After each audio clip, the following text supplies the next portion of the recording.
All right.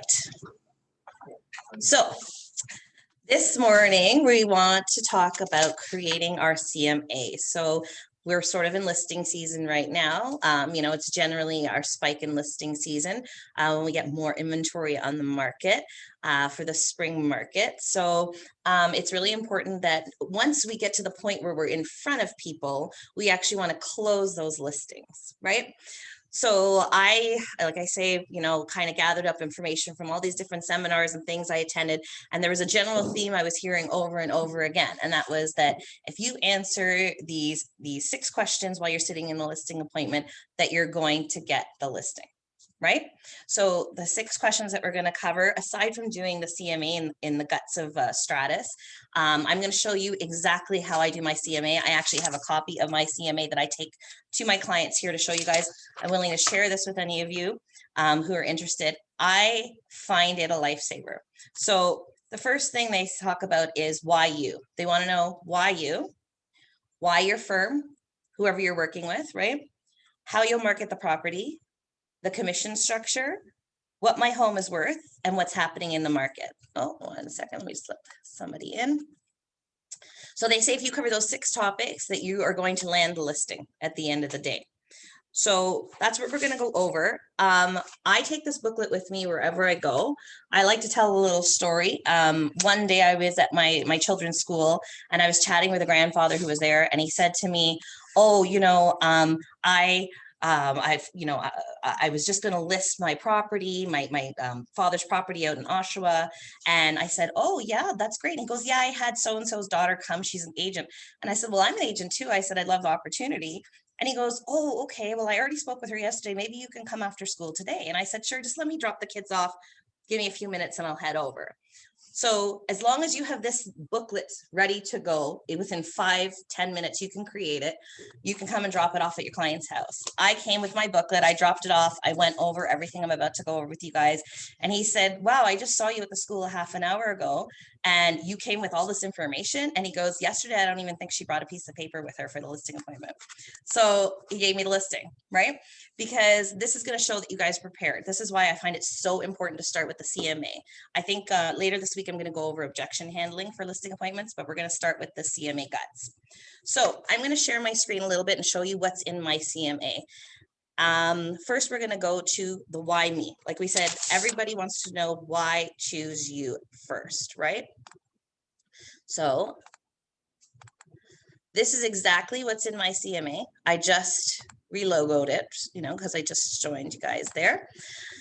Why choose Christine Boland? I say 2 things I can promise you. Nobody's going to outwork me. It's true. I can work all day long.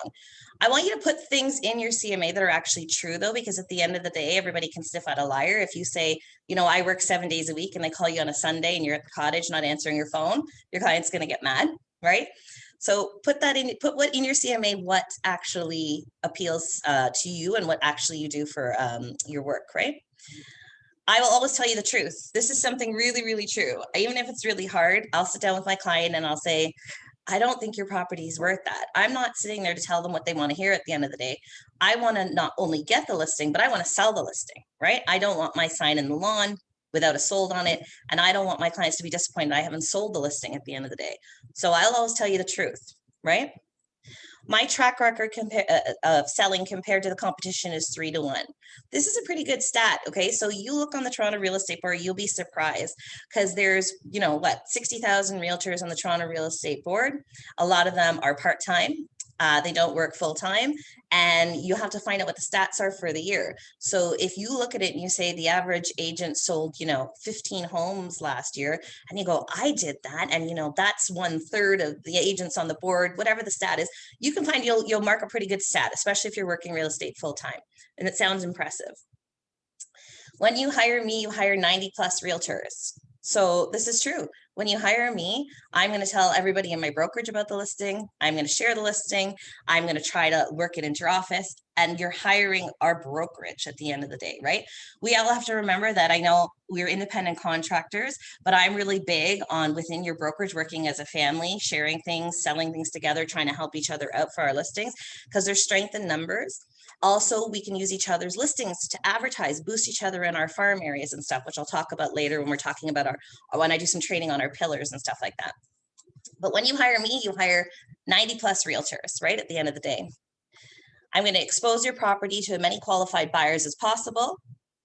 I'm going to communicate with you on a weekly basis, the results of our activities, which is the truth. I usually take all the feedback and at least, every couple of days, really and truly, but definitely once a week, let them know what's happening in the market, how the public's reacting to your property. So again, this is a really important one, letting people know how people are reacting to the property. I try to tell them that, this feedback you're getting is good. You have to tweak it as you're getting your showings for your listing.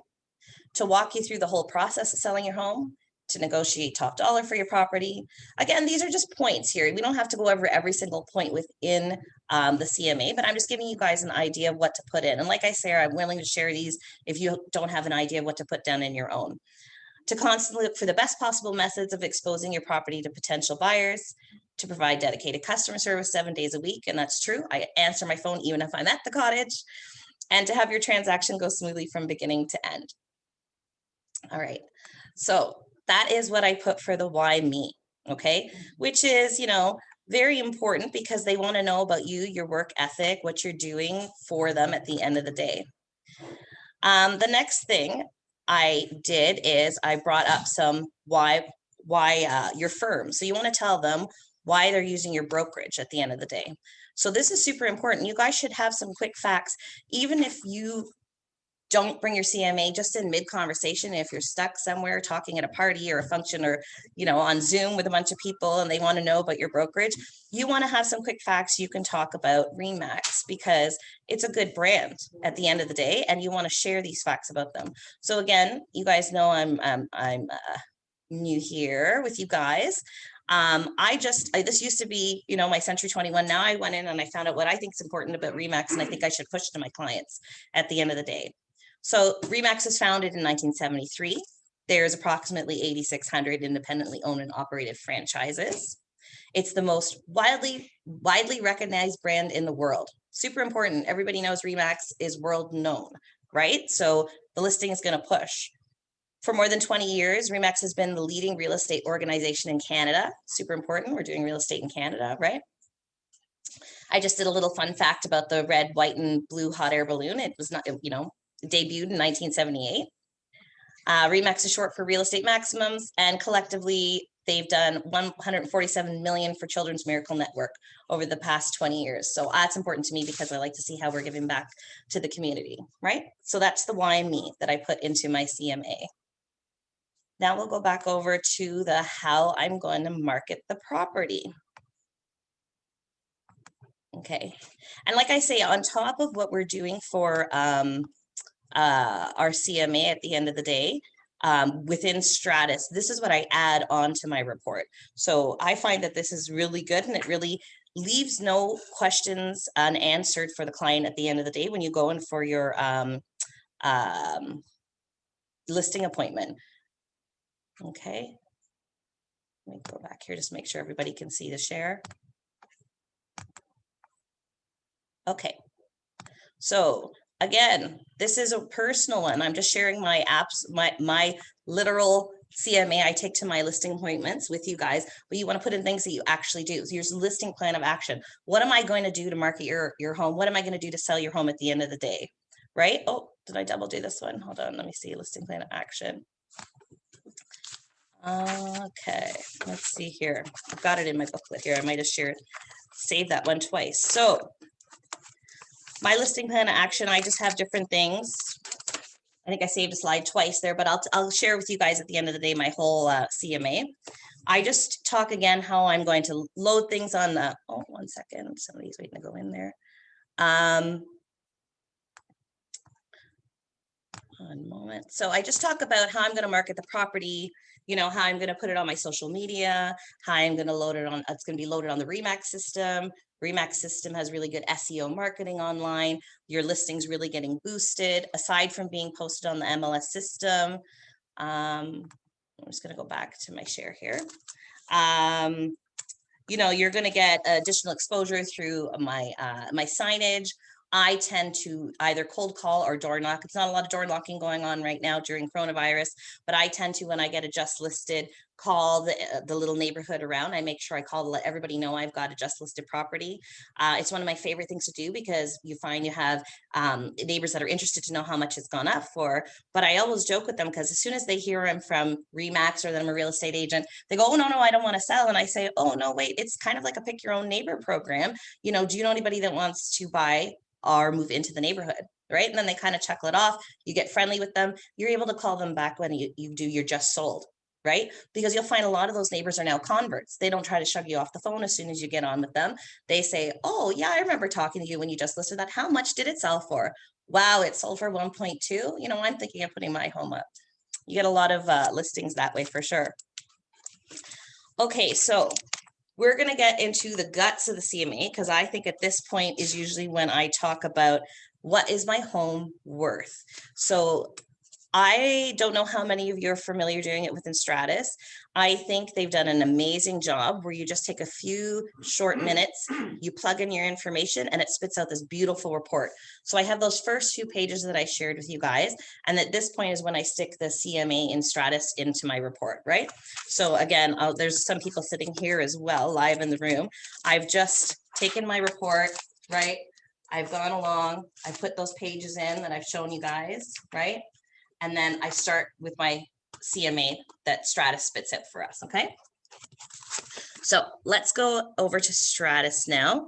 I'm gonna walk you through how to actually do your CMA. If it's repeat for some of you, I'm sorry, but it's important to know how to do it because literally we're blessed with such a good system that like takes us 5 minutes and you go in and it's such a beautiful report that it spits out. So okay, so everybody knows this is what our login page looks like, right? Let me just move this over here. So you go into your search screen, property. Let me just highlight my mouse here so you guys can see. Okay.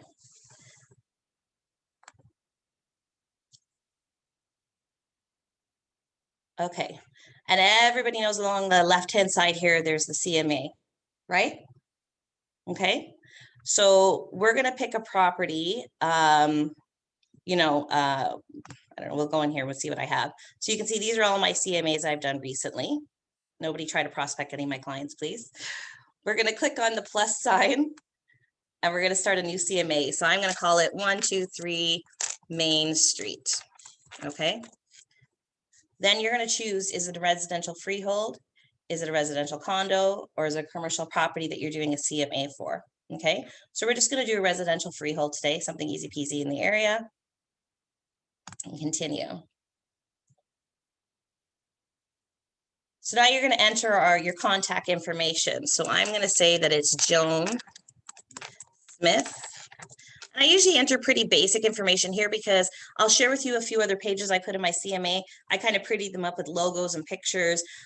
This does spit out a cover letter for you if you don't have time to write one, and a title page. I just kind of made a more flowery one. So I tend to put basic information in here for my clients because I put it in my other report. But then you can put the spouse's name in and maybe it's John Smith. Okay. And then what I'm going to do is I'm going to search and see if this property has ever been listed before. So 1 second, let me just move this out of the way. I'm going to do a quick save. Okay. So has 123 Main Street ever been listed before? So does everybody know how to go and check if past sales, especially if they're say 10 years old? Do we know how to look in the archives? I'll just do a quick side search to show you guys. So I'm going to open a new window.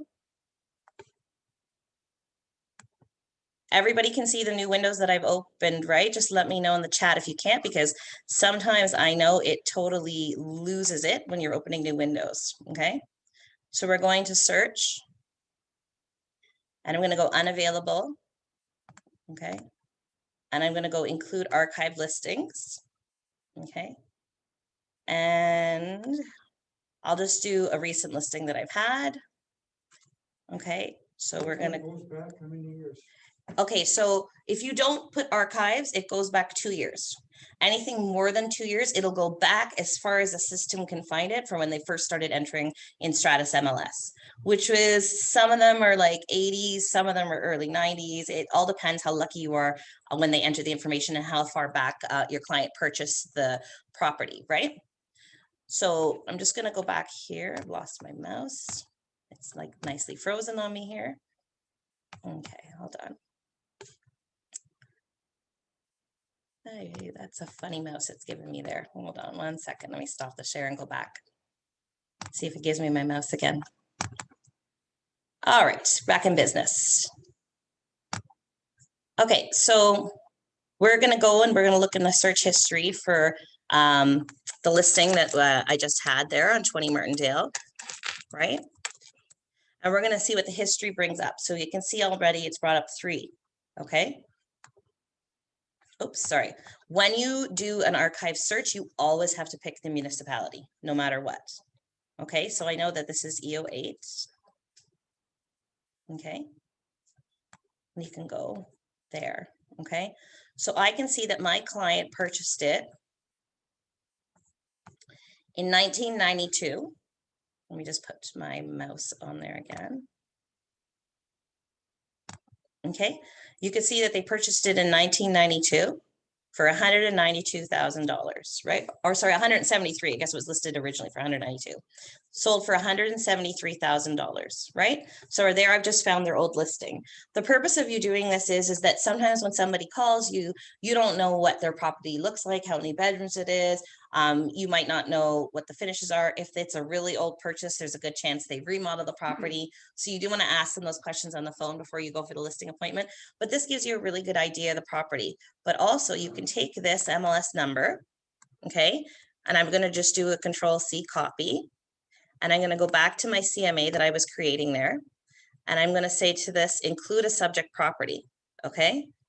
I'm going to paste the subject property's old MLS or new, even if they just bought last year, you can do this. So hopefully there's an MLS number, and I'm going to say use. You see what happens when I say use? It enters all of the information here, okay? Automatically, which is great, okay? If not, you have to ask them all these questions. If their property's never been on the market, if it's some new build that they just bought like from the builder a couple of years ago, or if they purchased in 1960 and the information is not there, then you're going to have to enter all this information yourself, you know, just like almost in your MLS data sheet, right? The only part I caution you is that when you take an old listing, you want to take off show the suggested listing price, because your client's going to look at you like you have 3 heads if you go in 2021 and you say you want to list the property for 179, right? And it's worth, you know, $800,000-900,000 now, right? This will show the original listed price, okay? So then it also loads up some pictures, whatever was in that listing. This one only had 1 picture. If there was 20 pictures, they'd all be loaded up here, okay? It does the salesperson information here, along with your team member, if you're working with a team member. You got to make sure all your profile inside your Stratus is up to date, nice with your new picture and everything, because that's what's going to spit out on the report, okay? You guys can stop me or put up your hand if you're totally lost or you missed something with going through Stratus, especially if this is your first time walking through a CMA, okay? This is go back to the start. I guess I just missed one point. Sure, which part? The beginning of starting to fill out this form.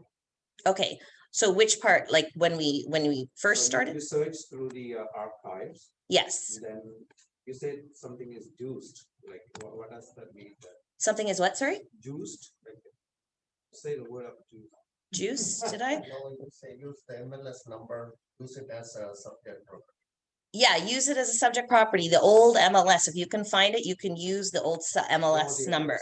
Okay. Yeah, exactly. So you can say here, include a property, and you can either enter the MLS number here, and it'll automatically fill out all the information for you, or you have to go into your new CMA and put, you know, 3 bedrooms, 2 washrooms, detached, bungalow, brick. You have to enter all that information yourself if you don't have an old MLS number to use.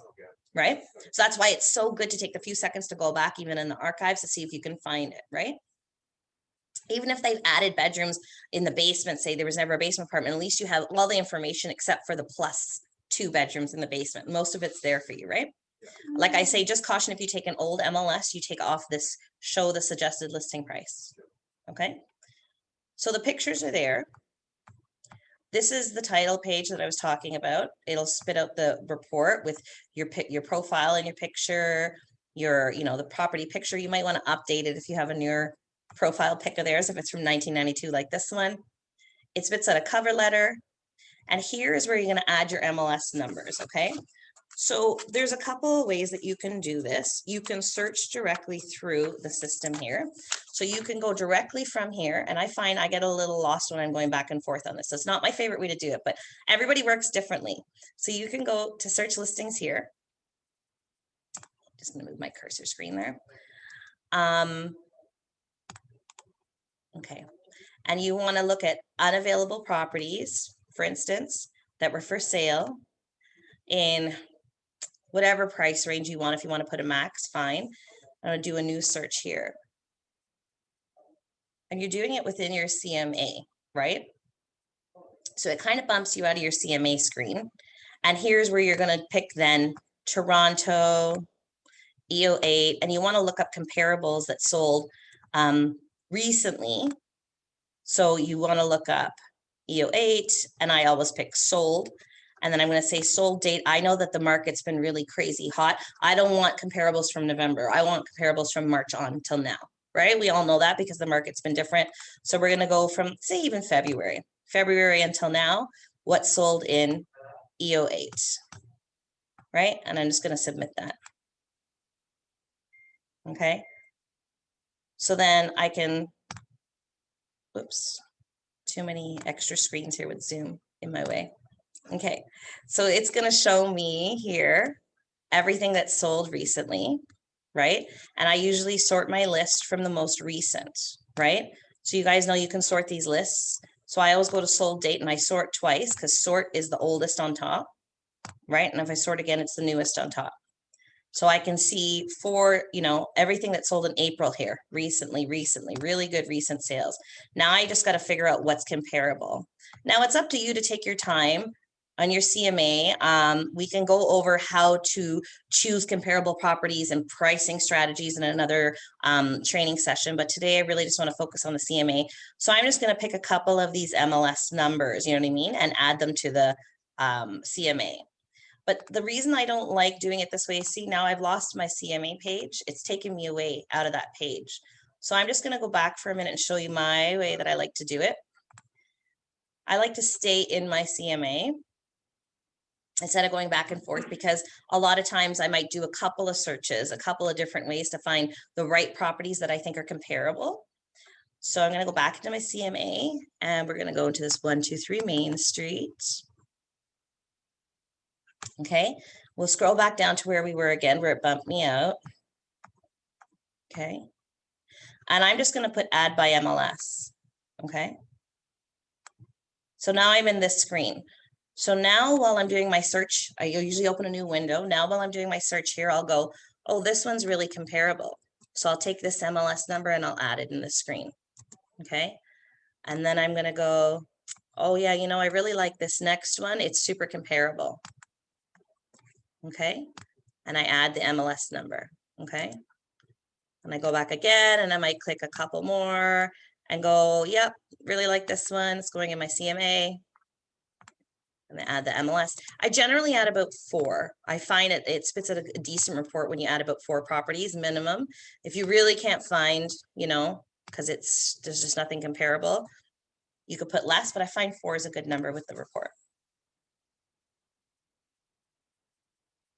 Okay, and it's gonna be glitchy and make a liar out of me, so we'll just try that one more time.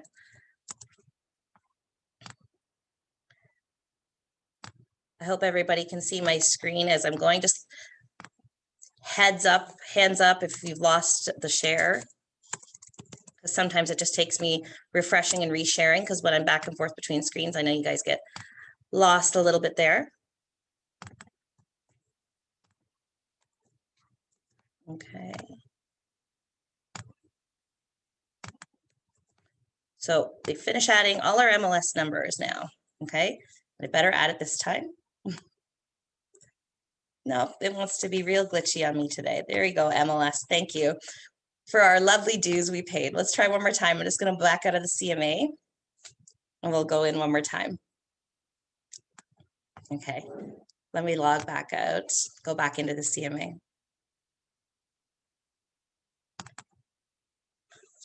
Just remember, sometimes it's not you guys. I know I find very often using Stratus especially, you go in, things glitch out. If you're having some technical difficulties, call me. I usually know the crazy things that happen with it as you're working in it because I've just about hit everything, but sometimes it's just a glitch. It's not you. Stratus is a lot of fun to work in. We can thank our real estate board, Toronto Real Estate Board, for all our fancy dues we pay them. Okay, I'll put one more. Let's hope it adds this time. Usually this part doesn't give trouble though, so I hope it's not because of the share, the Zoom chat on there. There we go. It decided to work this time. So now I have 4 here, right? I want to make sure they're included with my CMA. These are adjustments you guys can make. I'll go into that another day because I don't want to run out of time for everything I'm doing today. This is just basically creating a report. You can add attachments if you want, like if you have floor plans or, you know, the survey or something, you know, that you want to put an aerial picture that you took or something. Here's where you can choose everything that you want included in your CMA. So you can, you know, include the title page, the, you know, table of contents. You can have page numbers, whatever you want to include. Like I say, I usually click off a few of these because I've created my own title page, my own cover letter, things like that. So I find that I don't necessarily use this. So then what you're going to do is you're going to preview your CMA. Oops, the whole CMA I want to preview. Print. Okay, print preview.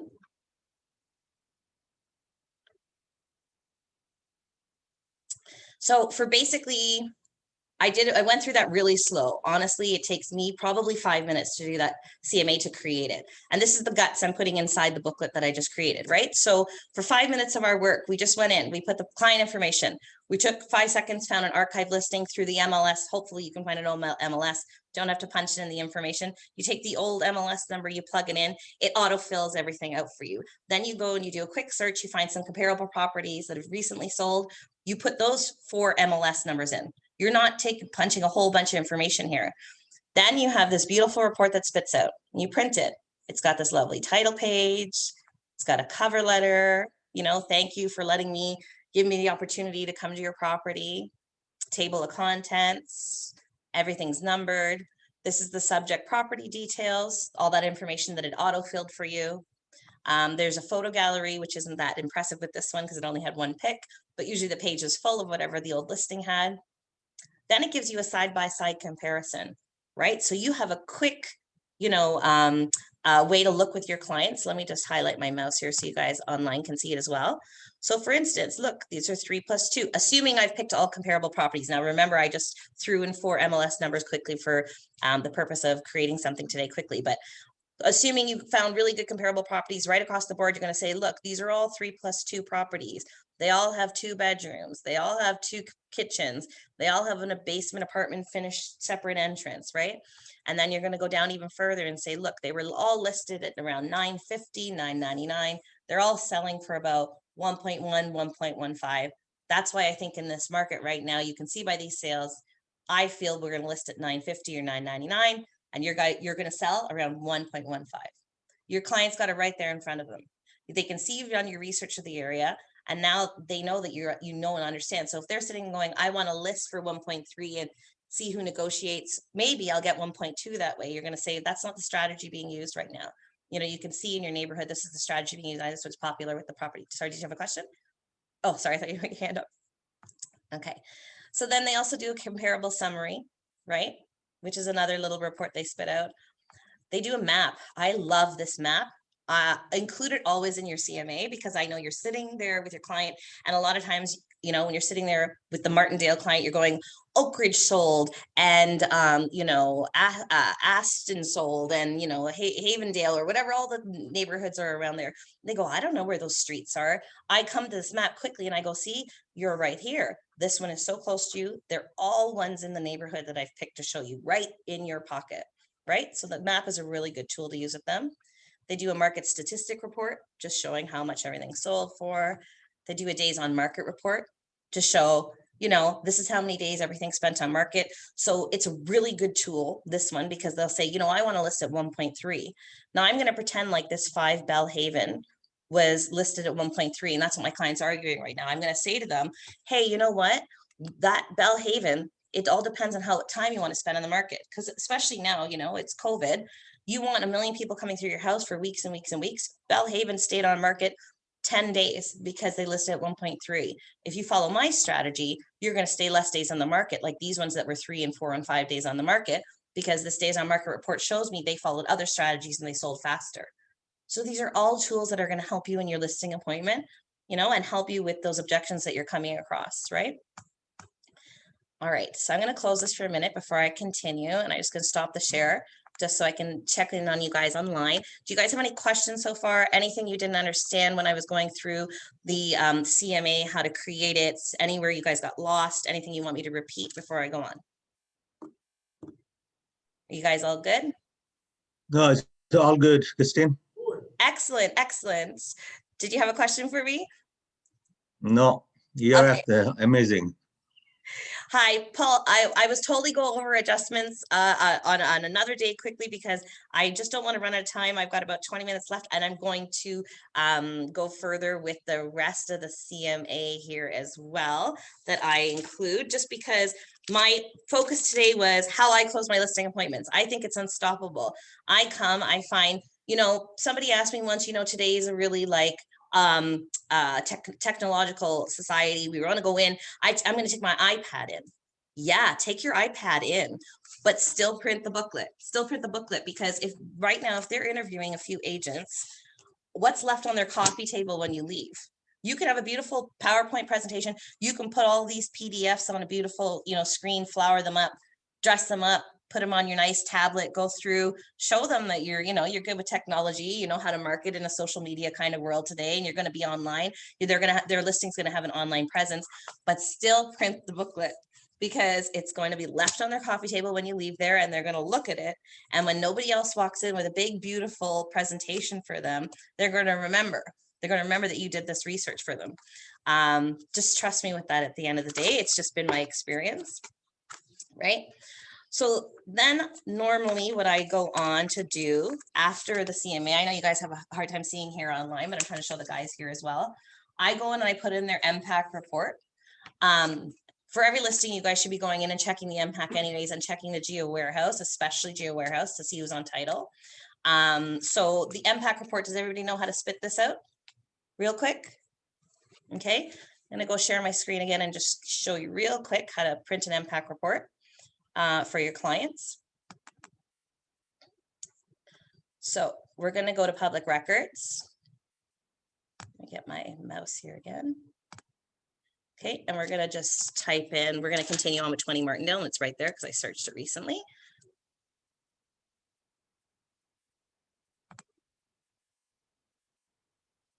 Get this stuff out of the way. It doesn't want to search for me today. There we go. It's come up on the right there. Okay. So I found 20 Martindale. I know we go in here very often to check lot size and stuff like that. But if you go up here in the corner, in the orange, there's a PDR. You want to click on that. And it gives you a whole bunch of stuff that it's going to spit out in the report. I usually include it all. I include it for my buyers and I include it for my sellers, so they can have the whole demographics of the area and everything. And you see the full impact, because usually the city doesn't necessarily send them all the demographics and stuff. It just sends them their values, right? And you click on report.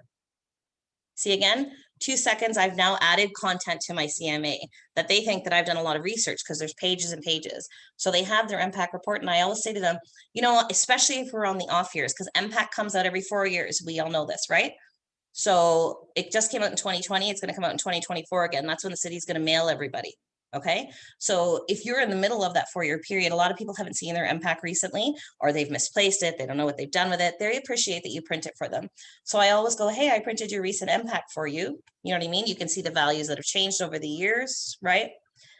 You can see the enhanced data of the property, where you're situated in the neighborhood, you know. And then it goes on to the demographics, different stuff like that. Helpful for the sale of the property, right? If people are asking. 2 seconds to print that report. Okay. The other thing I go and do is you want to check title, which is super important. And why? You're not going to close this listing appointment if Joan and John Smith are on title. You talk to Joan on the phone, you rush over there with your listing, you give them a beautiful presentation. She goes, great, I really would like to do this, but John has to be here to sign too, right? So I hope every single one of you are qualifying your listing appointments by going into Geo Warehouse, right? So we're going to go into Geo Warehouse real quick, and I'll show you how to do that. Okay. This Zoom is so much fun with so much on my screen here. Okay, so you're going to go to the top bar here of Geo Warehouse, and you're going to type in the address for the property. So 20 Martindale, right? Enter. It's just thinking on the side there. So it's punched it out over here, and I'm going to go property report. Okay. And now I know I have to prepare my listing paperwork, which is another thing I want to talk about quickly.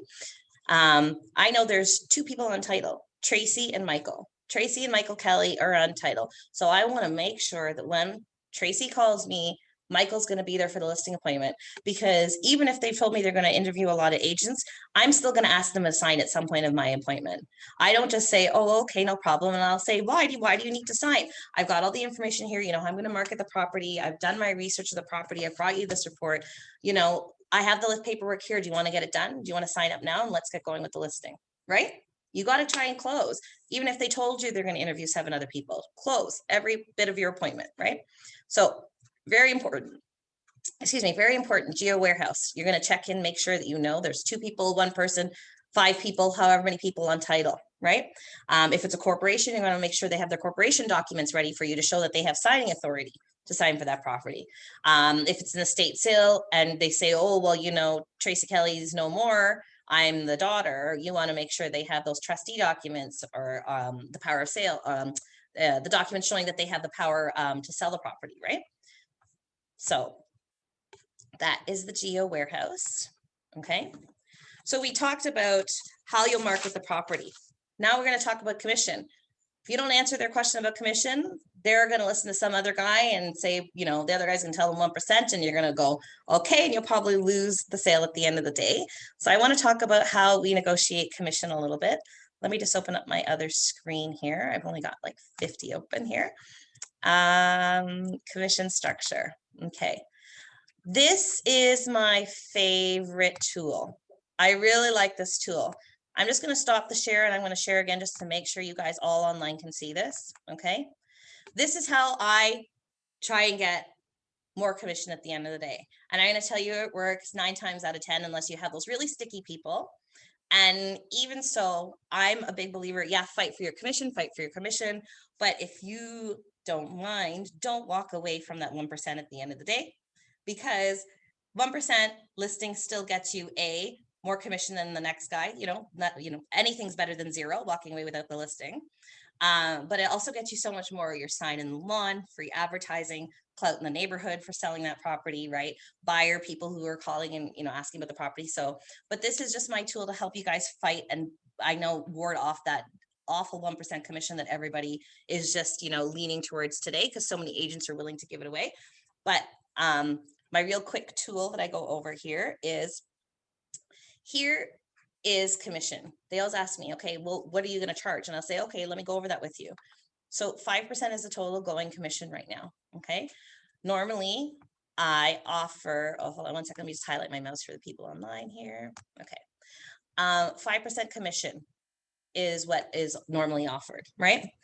I don't mess with the 2% of the co-op buyer. And I'm going to tell you why. And usually you'll never see my listing do that. And it's the truth.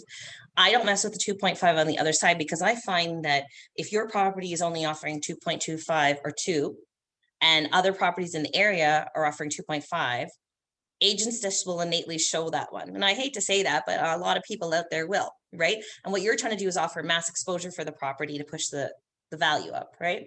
So I don't mess with that person's side because I want them to always be able to show the property. Because if I'm offering something like 2%, they're not going to show it unless their client's specifically asking to see that property, right? So what I have for you is my 2.5%, okay? My 2.5% is split now 1.25, 1.25 with the brokerage. They don't know what our splits are with the brokerage, okay? This is a lot of confusion that most people, because everybody knows, oh, that guy will list for 1%, that guy will list for 1%, but they don't know when we bring a commission in, what our split with the brokerage is at the end of the day. A lot of people aren't educated about that. So I just always go, 1.25 and 1.25 is what I split with my brokerage, what I bring in. So of my side of the 1.25, right, I have expenses like the photography I'm going to do for you, the staging, whatever I'm throwing in with my commission, whatever you guys do on a regular basis. So what I will do is I will list for 1% like the other guys, and I will drop my 0.25. Okay. What do we end up with at the end of the day? 4.75, right? Yeah. Okay. When people see advertising for 1%, this is how you combat that. Unless they have a complete full understanding of it, you'll say, no problem, I'll do it for 1% as well. Okay. Hopefully this is a tool that'll help you guys, because I find I haven't had to sign 1% unless it's like family who know I'll list for 1% for them, or a repeat client who I did it for before. But actually recently I did a listing for someone who I listed 1% before, and I charged them more this time. So you know what I mean? This is just helping you fight for your commission. At the end of the day, especially, like if this is your bread and butter, right? This is what the tool hopefully will help you get that, because you're working hard at the end of the day. You know what I mean? A lot of people think we throw up that listing and we let it be. And I hope that's not what you guys are doing. We're marketing, we're advertising, we're taking phone calls, we're getting feedback, we're trying to tweak the listing to make it sell. And at the end of the day, it's an exhausting task, right? We're stressed with the task of selling that property. All right, so let me go back here. So after the commission, right, I usually tell them a quick what's happening in the market, because I want to let my clients know that I'm educated what's happening in the market, right? So I go up on Treb Market Stats every month and I bring up the stats. So last month when I checked, because we're always a month behind with the Treb Market Stats if you go online, I include this page at the end of my booklet, and I say there's an average of 19 days on the market. There is an average of 9,042 sales monthly. An average price on MLS is $820, $148, right? 3 quick ones that I grab. You guys don't have to use the same stats. You can go on and use other stats that are more important for you.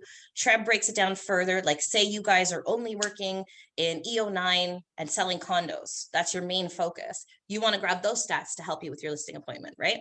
These are just general stats that I grab to help me. People show that, oh, the average days on market is this right now for the whole Toronto Real Estate Board, right? Okay, let me stop my share and go back for a little bit here. How are you guys doing online? Is there any questions that you guys have so far? Anything I can help you guys out with? All right, Julia, how can I help you out here? Let me get you to mute there.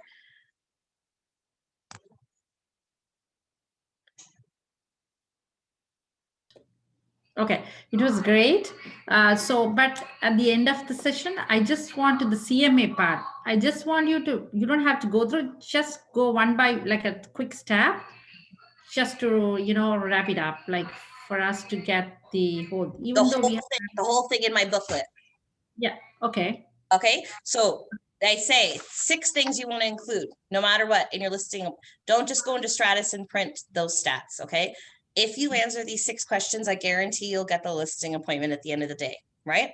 So they want to know why your brokerage, right? And anybody who wants the guts that I've put in, I'll share with you. There's nothing private in my CMA. I share it all the time when I train, right? How you market the property, what commission you're charging, what's your home worth, and what's the market like? These are the questions that they ask. No, we understood that part. Like just to go click CMA and go to that property, just to go through that procedure, like just click that and show us the steps, please, if you can. What, in the CMA? Yeah. Okay, sure. So I can go back real quick here, and I'll go back into Stratus. Okay, let me just close a couple screens. I've got a million open here. You guys can still see all of my screens here? Yeah. Okay, so I'll go back into Stratus. Okay. Let me just highlight my mouse. I wish the mouse was bigger. I think I can make it bigger, but we'll figure that out later. Okay, so you go, this is what your login screen looks like. You go to search. Okay, on the left-hand side, you go to CMA. Okay. Okay, click on CMA. Now at this point, you're going to create a new CMA. Okay, Mhm. and you're going to name it Julia, right? Yeah. Name it whatever you want. I'm just naming it Julia for now. Okay, and then you're going to go in here and you say Julia. Hopefully I'm not killing your name there. Okay, and then I'll say Christine is the other person on title. It says spouse here, but you can change it to say whatever, you know, brother, sister, child, person on title.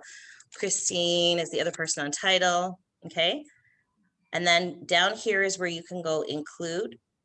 Okay, if you click it, it brings up all the detailed properties. So if you don't have an old MLS number to use, you have to plug in all this information here.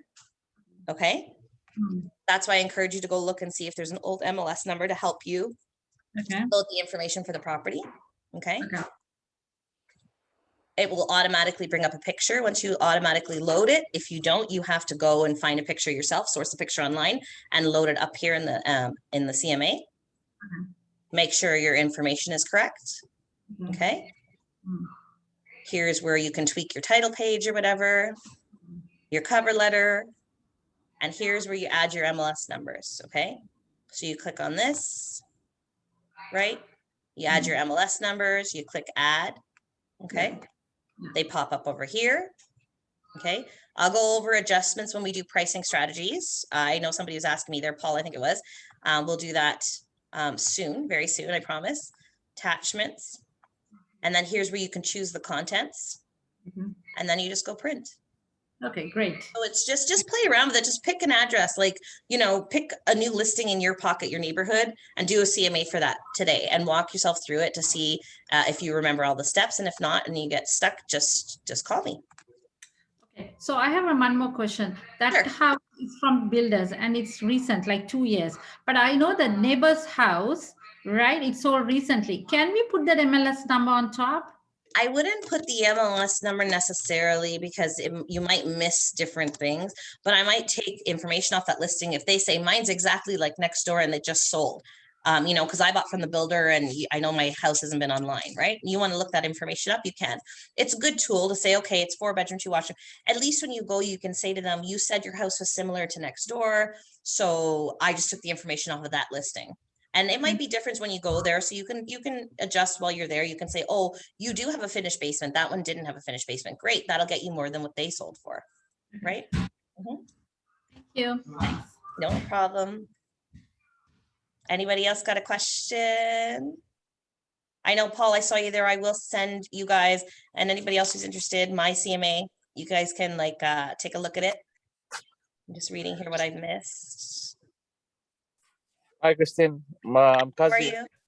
Good. How are you? I have a question that if when we use metrics, it's totally different. Now, those who switch to matrix, we have to do the same in the metrics too. That is a really good question. You know, I never even thought about that because I stuck with Stratus. So I can go and do one in Matrix. I've plinked around in Matrix enough. If you guys want me to do this again, I can do CMA in Matrix. Yeah, for sure. Yeah. So if you do that, then maybe I will come and sit with you Yeah, to for learn sure. more For sure. from you. Okay. Yeah. Thanks. No problem.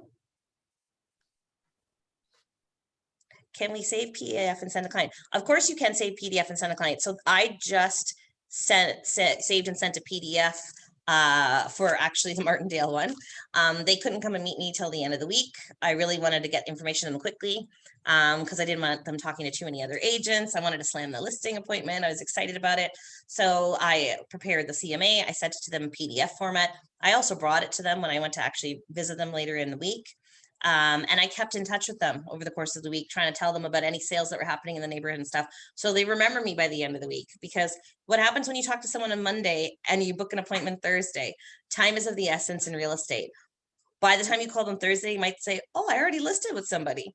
right? So you want to be really careful. You think you're preparing for a listing appointment and it's already been loaded, right? That's why I say I always try to be the last person in a listing appointment. If I call and they go, well, we're interviewing, I go, okay, well, how many people? Oh, we're gonna have 3 people come. Okay, well, do you mind if I take the last appointment? Right? I always take the last appointment. If I don't get the last appointment, if I find out middle of the meeting that I'm not the last appointment, I'm gonna ask them to sign. Okay. Always bring your listing paperwork. Aside from this booklet, even if I'm kind of 99% sure they're not going to sign right there and then, sometimes you're surprised and they turn around ready to sign and you don't have signing paperwork. Always bring your listing paperwork. And we're going to go over the kits and stuff you need to bring in another training session as well about what you need to bring and what you need to fill out on it and how to fill it out properly, all of that stuff. So yeah, definitely always bring your listing paperwork. Did anybody else have any questions? I would like to be the first one. You like to be the first one? That's good though. If you can close it on the first one, by all means. Yeah, for sure. I just like to be the last one because I know that, if those guys didn't come with as much information as I came, it's a slam dunk for me. I feel more confident that way.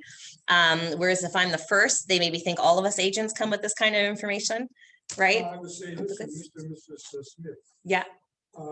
This is the way it is, and this is the mark. I would ask you to phone those agents to come in later on, to start not to come to cancel. and waste your time and energy. And I don't know if you guys could hear Sebastian. He says he's going to tell the people listing to call the other agents after him and tell them not to come, to cancel, just to sign with him right then and there. That's good though. That's good. I would tell them, to waste their gas. Come here, now, when you're going to sign with me, exactly. Sign here and yeah. That's gonna work. Very good, very good. So this is why I like to talk. I really encourage you guys. I know you guys don't know me that well yet, but you guys on the screen, just tune in and talk back and forth. It's a really powerful source. When we have a nice big brokerage like this, it's a powerful source when we have all different levels of agents who've worked 10 years, 15 years, to agents that are just starting. That's why I always start off with the good story, the bad story. Tell us what works for you, tell us what doesn't. Help each other out. There's tons of business out there, so there's no secrets among us of what's working for us and what's not working for us. And I like to hear what's going on, right? Especially the bad stories, so I can try and help you guys out, because I really want you guys to feel supported and like I'm helping you produce more in the next little bit to come, right? So if you guys don't have any more questions, I guess I will say, oh, one more. Yes, one more here in the room. Regarding the matrix, right? Yes. So whenever you have training, I would like to come up. For sure. Well, I'm going to, what I did. So last week I did training in the morning on Tuesday, and then I did a little intimate new agent training on Thursday evening. But after I did that, I kind of discussed with the other guys here, and I figured that, that kind of would have been beneficial to everybody, because I did lead generation, right? So I might repeat that one soon. Well, I think we're going to try a schedule of Tuesday morning. And now later this afternoon, you guys will see a page for Thursday evening. So for those of you who are like working during the daytime and can't really attend, or if you can attend both, that's great. Or if you've had a really busy day and you didn't get a chance because you had listing appointments or something this morning, I'm going to do a Thursday session as well. So it'll be Thursday at 6 o'clock, 6 to 7, I think, right? I did one last week, but I didn't open it up to the whole office. But I think this week I'm going to do that, because I think you guys can decide, even if it's something that I think is a really new kind of topic, maybe geared to a newer agent, maybe you guys need a refresh on it, right? So I don't think I'm going to segregate and say, oh, this is for newer or older agents. Just you guys decide which ones you want to attend and which ones you don't want to attend, right? Sounds good. Any more questions online? Great, good. Well, it's really nice to see everybody. Sorry, who was that? Thank Hi, you. Julia. Thank you. Thank you very much. Thanks a lot. Oh, thank you so much, guys. It's been a pleasure. Thank you. Okay. Thank you. See you guys Thursday. Bye.